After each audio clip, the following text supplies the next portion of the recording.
Uh, Here we go. I didn't record my last video because I was doing a lot of college stuff and I had stuff with work. Uh, but let's get back to it, I guess. Where do we even start with this team?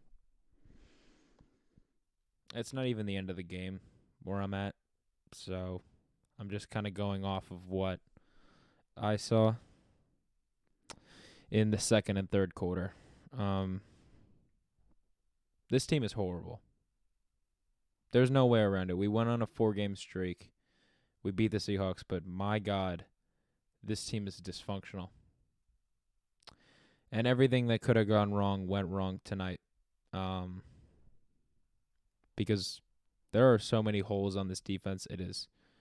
It's amazing. On defense, we have nobody who can get after the quarterback. Not a single player outside of Leonard Williams. Not a single one. Dexter Lawrence sucks. I know he had a sack, but he sucks at getting pressure. Dalvin Tomlinson sucks. Carter Coughlin sucks. They are bad pass rushers and bad players. They're not very good. We don't have a linebacker who can fill holes. Blake Martinez likes to get run over for 5 yards, and so does David Mayo.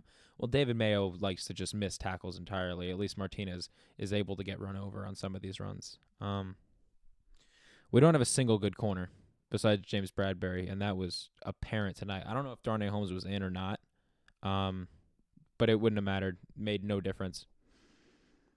We have a horrible secondary outside of Jabril Peppers. Xavier McKinney is looking like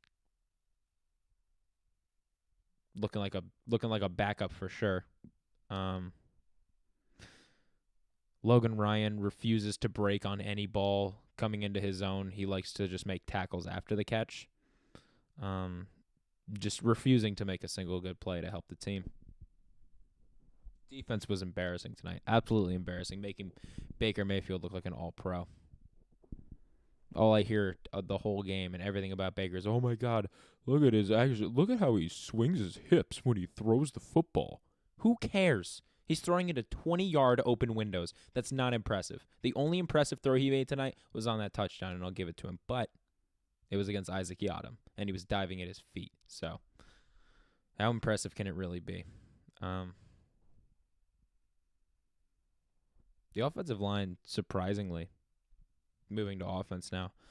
They did a pretty good job tonight, at least from what I saw. I'll check the scores when I wake up because I don't even want to watch the rest of the game. But they handled Myles Garrett pretty well. I don't know why we still have Evan Ingram listed at tight end. Please move him to wide receiver or move him off the team, really, because he had a touchdown in his hands and he dropped it, but that's besides the point.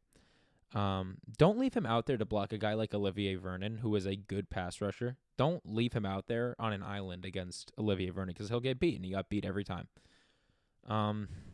Nobody on this offense can catch, which I find hilarious because we didn't even have that bad of a receiving core last year. Slayton refuses to catch the ball. He lets it hit his chest. Ingram does Ingram things. He drops the ball whenever. No other receiver really got involved, and I don't really blame Colt McCoy. He's a backup. He's not a good quarterback. Neither is Daniel, which is, if we're going to do anything, can we just lose out and then maybe get, like, Kyle Trask or I'm forgetting the names of these college quarterbacks, but it'd be nice to get one of them just to see what could happen. Because obviously McCoy isn't it. I don't think Jones would have fared much better. He's not a much better quarterback than Colt McCoy is. Gallman and Alfred Morris, I hope they find homes other than the Giants, because they're both way too good to be stuck on this dog shit team. I really want to make more of these videos. I do. I just find it so incredibly difficult. I find it difficult to just record these because I know that no matter how many wins we have in a row or no matter how big of a lead we have, we could be up 35-0 and I would still pick the Giants to lose. Because they're just a letdown. They don't do anything right. They'd never do anything right. And speaking of not doing anything right, let me close this video by talking about the worst person in this game, Joe Judge. What are you doing?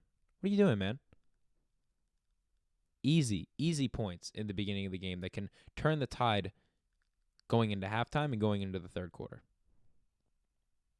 You leave 6 points on the board. And I get it. They're a high-powered offense. And analytics say, screw that. Take your points. I don't know where this came from, this notion that going forward in the red zone is better. It doesn't work. It never works. It never, ever works. It doesn't. Stop doing it. Take your points. I don't know where this idea came from that you can just abandon points because maybe you'll get it. You've guaranteed points with a kicker like Graham Gano. Take them.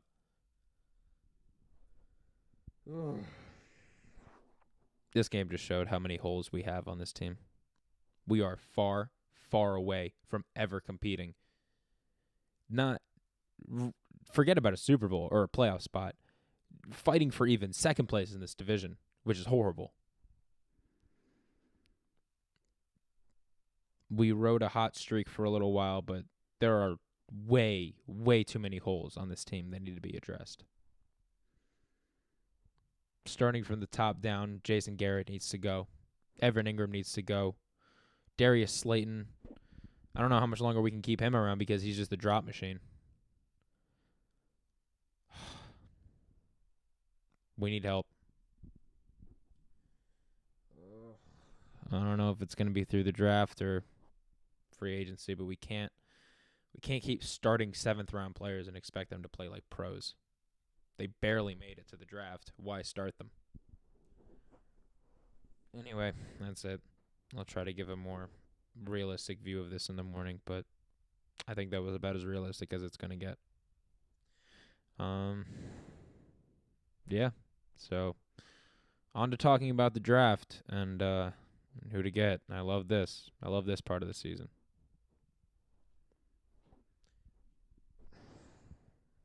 All right. See you guys.